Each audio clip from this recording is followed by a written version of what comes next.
Oke, Assalamualaikum warahmatullahi wabarakatuh. Perkenankan kami untuk mempresentasikan hasil dari penelitian kami yang berjudul Pengaruh Intensitas Penggunaan Artificial Intelligence atau AI terhadap kemampuan berpikir kritis mahasiswa FTIK. Nah, sebelumnya perkenalkan anggota dari kelompok kami. Yang pertama ada Dea Farah Amelia dengan NIM 20624003, kemudian ada Rani Pratiwi dengan NIM 20624015, dan ada Nadia Rizky Sabita dengan NIM 20624022. Nah, sebelum membahas ke hasil, kita akan ke latar belakang terlebih dahulu. Baik, pada slide 1, ini saya akan menjelaskan mengenai latar belakang penelitian. Perkembangan teknologi, khususnya artificial intelligence seperti ChatGPT, Gemini, dan Copilot saat ini semakin pesat dan banyak dimanfaatkan oleh mahasiswa dalam kegiatan akademik. AI memang membantu mahasiswa mencari informasi, memahami materi, hingga menyelesaikan tugas dengan lebih cepat dan efisien. Namun, di sisi lain penggunaan AI yang berlebihan dapat menimbulkan ketergantungan sehingga kemampuan berpikir kritis dan berpikir mandiri mahasiswa bisa berkurang. Oleh karena itu, penelitian ini dilakukan untuk mengetahui apakah intensitas penggunaan AI memiliki pengaruh terhadap kemampuan berpikir kritis mahasiswa FTIK. Selanjutnya, saya akan menjelaskan metode penelitian yang digunakan. Penelitian ini menggunakan pendekatan kuantitatif dengan metode survei. Data dikumpulkan melalui penyebaran kuesioner kepada responden. Sampel dalam penelitian ini berjumlah 45 mahasiswa FTIK. Data yang diperoleh kemudian dianalisis untuk mengetahui apakah terdapat pengaruh antara intensitas penggunaan AI sebagai variabel X terhadap kemampuan berpikir kritis sebagai variabel Y. Setelah data dikumpulkan, dilakukan beberapa tahapan analisis. Pertama, menghitung skor total untuk masing-masing variabel, yaitu intensitas penggunaan AI dan kemampuan berpikir kritis. Selanjutnya, menyusun tabel penolong seperti regresi sebagai dasar perhitungan. Setelah itu, dilakukan analisis regresi linier sederhana untuk melihat hubungan antara kedua variabel. Kemudian dihitung koefisien korelasi untuk mengetahui kuat atau lemahnya hubungan, serta koefisien determinasi untuk mengetahui seberapa besar pengaruh variabel X terhadap variabel Y.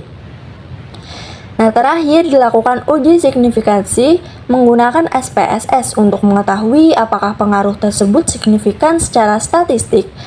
Nah, model regresi yang digunakan itu adalah Y sama dengan A plus BX, di mana Y merupakan kemampuan berpikir kritis dan X merupakan intensitas penggunaan AI. Oke, pada slide ini akan ditampilkan hasil analisis regresi sederhana antara intensitas penggunaan Artificial Intelligence atau AI sebagai variabel X dengan kemampuan berpikir kritis mahasiswa sebagai variabel Y.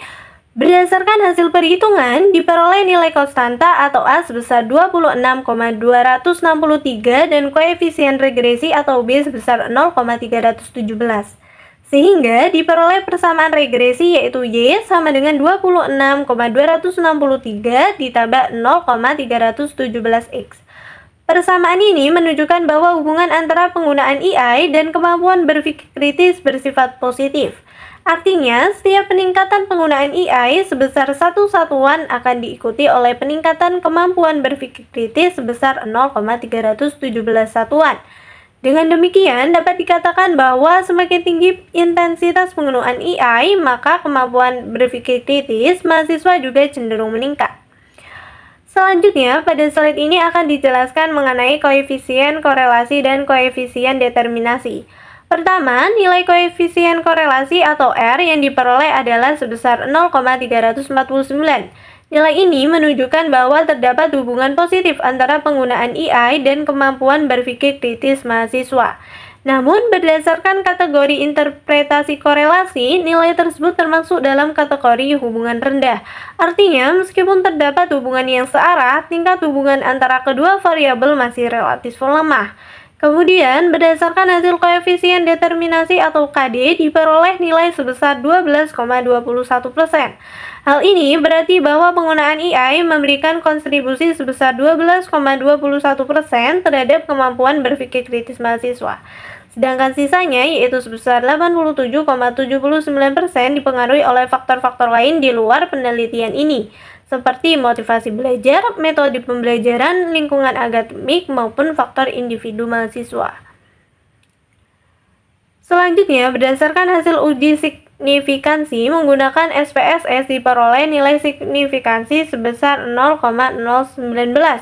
Menurut kriteria pengujian, jika nilai signifikansi lebih kecil dari 0,05, maka hipotesis 0 atau H0 ditolak dan hipotesis alternatif atau H1 diterima.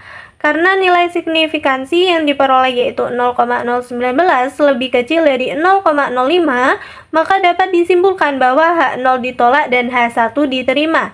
Dengan demikian, penggunaan AI berpengaruh secara signifikan terhadap kemampuan berpikir kritis mahasiswa.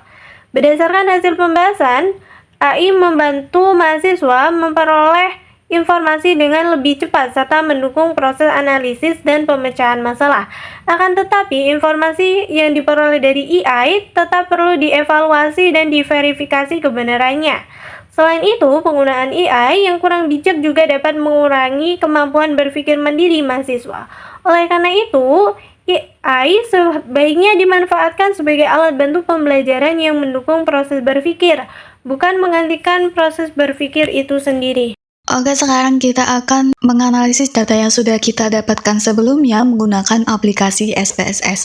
Nah, yang pertama kita buka aplikasi SPSS-nya terlebih dahulu, kemudian pada bagian bawah terdapat dua tab. Yang pertama ada variable view dan data view. Nah, kita masuk ke variable view, kemudian kita buat dua variabel. Pada baris pertama kita memberi nama dengan X, kemudian tipenya kita beri dengan numerik dan desimalnya kita buat 0.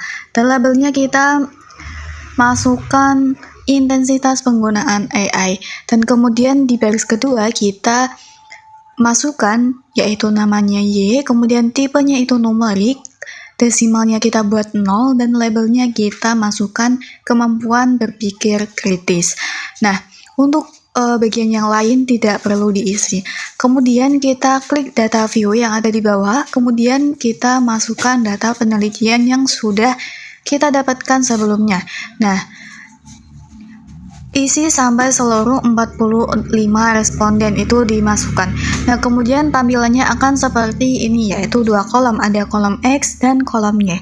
Ya, kemudian kita akan menjalankan regresi linear sederhana. Nah, yang pertama kita pilih menu Analyze, kemudian kita klik Regression, kemudian kita klik Linear.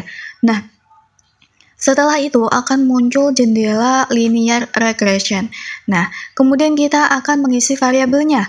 Nah, di bagian kolom dependen kita masukkan variabel Y atau kemampuan berpikir kritis. Nah, kita klik tanda panah, kemudian yang bagian independen kita masukkan variabel X atau intensitas penggunaan AI. Dan kita klik tanda panah. Nah, tampilannya akan seperti ini.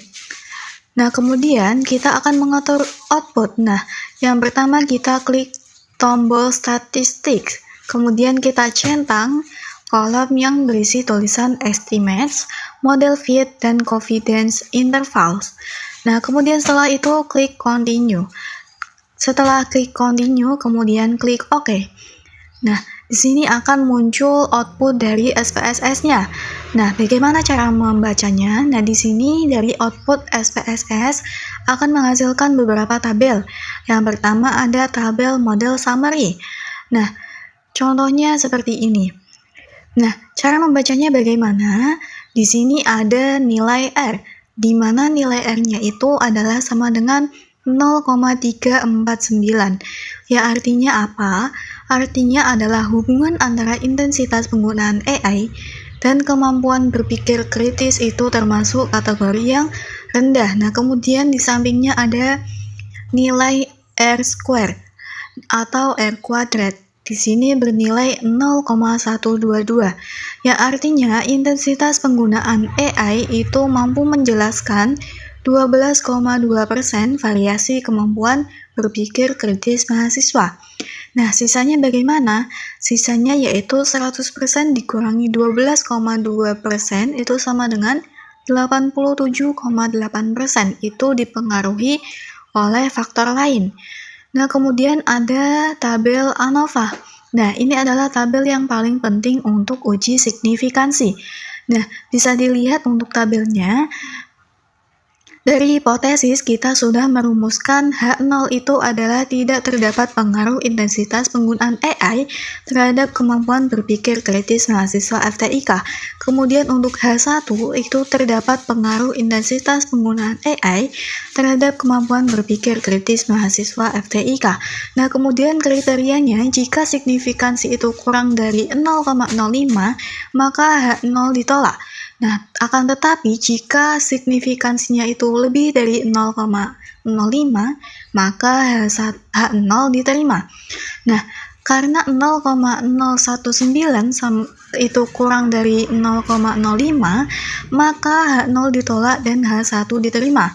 Kesimpulannya, itu terdapat pengaruh yang signifikan antara intensitas penggunaan AI terhadap kemampuan berpikir kritis mahasiswa FTIK. Nah, jadi kesimpulannya, berdasarkan hasil penelitian tadi, dapat disimpulkan bahwa intensitas penggunaan AI itu berpengaruh positif dan signifikan terhadap kemampuan berpikir kritis mahasiswa FTIK.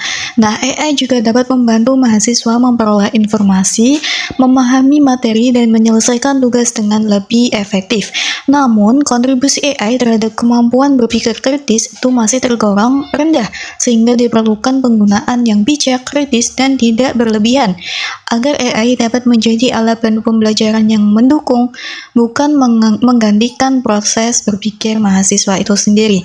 Nah, itu saja pembahasan dari kelompok kami. Kurang lebihnya mohon maaf. Wassalamualaikum warahmatullahi wabarakatuh.